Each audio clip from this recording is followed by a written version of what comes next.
Good evening students. तो last part में हम बात कर रहे थे एटमॉस्फेरिक रिफ्रैक्शन के बारे में कि किस तरह से एटमॉस्फेरिक रिफ्रैक्शन होता है, और उसके आगे बात की थी हमने ट्विंकलिंग ऑफ स्टार्स कि स्टार्स हमें ट्विंकलिंग करते हुए क्यों दिखाई देते हैं। ओके, और उनका जो अपरेंट पोजीशन कुछ और होता है, एक्चुअल पोजीशन कुछ और होता है, और अपीयर हमें कुछ और होता है। मतलब स्टार्स एक्चुअली कहीं और होते हैं और हमें दिखाई कहीं और देते हैं। किस वजह से? एटमॉस्फेरिक रिफ्रैक्शन की वजह से। तो यहाँ पे एटमॉस्फेरिक रिफ्रैक्शन का फिनोमेना हमने देखा। तो एटमॉस्फेरिक रिफ्रैक्शन के फिनोमेना में एक और फिनोमेना है हमारा advance sunrise and delayed sunrise, जो अक्सर एग्जाम में हमसे पूछा जाता है। तो क्यों हमें एडवांस सनराइज दिखाई देता है और डिलेड सनलाइट, मतलब डिलेड सनसेट, ये होता क्या है? पहले हमें इसको समझना है कि the sun is visible to us about 2 minute before the actual sunrise. मतलब सनराइज होने से पहले ही हमें सनराइज 2 मिनट पहले दिखने लगता है। And about 2 minute after the actual sunset, मतलब सनसेट हो जाएगा फिर भी 2 मिनट तक हमें दिखाई देता है कि सनसेट मतलब सन उस टाइम तक अपीयर होगा, because of the atmospheric refraction. Phenomena same है जो किसके लिए थी, ट्विंकलिंग ऑफ स्टार्स के लिए थी, वही सेम फिनोमेना है किसके लिए, advance sunrise and delayed sunset की। मतलब जो सनसेट होगा या सनराइज होगा उसमें 2 minute before actual sunrise and 2 minute after the actual sunset.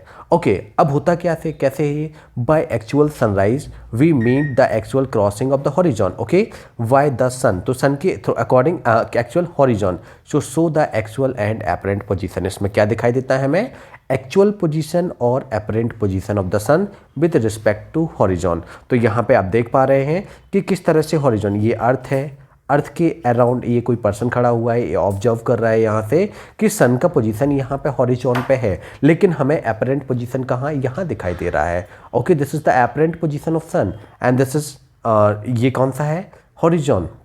ये हॉरिजॉन, सन एक्चुअली यहाँ है लेकिन हमें दिखाई कहाँ दे रहा है, यहाँ दिखाई दे रहा है, बिकॉज ऑफ एटमॉस्फेयर। अगर यहाँ पे एटमॉस्फेयर नहीं होता तो फिर ये फिनोमेना होना पॉसिबल नहीं हो पाता। तो the time difference between the actual sunset and apparent sunset is about 2 minute. तो इस हमने देखा टाइम कितना वेरी कर रहा है, 2 मिनट का।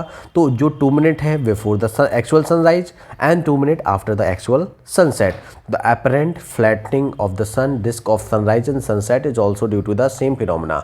तो यहाँ पे जो sun disc at sunrise and sunset पे अपरेंट फ्लैटनिंग होती है वो भी किसकी वजह से, यही सेम फिनोमेना, मतलब एटमॉस्फेरिक रिफ्रैक्शन। तो यहाँ पे जो सन का अपरेंट कुछ एक्चुअल पोजीशन कुछ और है और हमें अपीयर कुछ और हो रहा है, तो किसकी वजह से, because of atmospheric refraction. Okay, हमारे इन्वायरमेंट में एटमॉस्फेयर है, एटमॉस्फेयर में कई सारी गैसेस हैं और उन गैसेस की क्या होती है, डेंसिटीज़ अलग अलग होती हैं। तो डेंसिटी डिफरेंस की वजह से, डेंसिटी वेरी करने की वजह से ये क्या हमें एडवांस सनराइज और डिलेड सनसेट का फिनोमेना अपने इन्वायरमेंट में हमें देखने को मिल जाता है। ठीक है, इसके बाद हम नेक्स्ट वीडियो में डिस्कस करेंगे स्कैटरिंग ऑफ लाइट की कि किस तरह से स्कैटरिंग ऑफ लाइट होती है। तो यहाँ पे हमने बात की किसके बारे में, जो ट्विंकलिंग ऑफ स्टार्स है, same phenomena atmospheric refraction.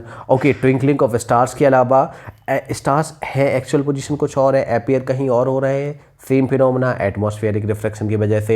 Advance sunrise and delayed sunset, ये भी किसकी वजह से, एटमॉस्फेरिक रिफ्रैक्शन की ही वजह से। तो ये सारी की सारी फिनोमेना जितनी भी हम देख रहे हैं कि एक्चुअल पोजीशन कुछ और है, अपीयर कहीं और हो रहा है, तो ये पोजीशन किसकी वजह से, एटमॉस्फेरिक रिफ्रैक्शन की वजह से ये होती है। ठीक है, तो यहाँ तक के लिए ये वाला टॉपिक कंप्लीट हो गया है। यहाँ तक के लिए वीडियो अच्छा लगता है तो वीडियो को लाइक करें, अपने दोस्तों में शेयर करें, और अभी तक आपने हमारे चैनल को सब्सक्राइब नहीं किया है तो चैनल को सब्सक्राइब करें। Thank you.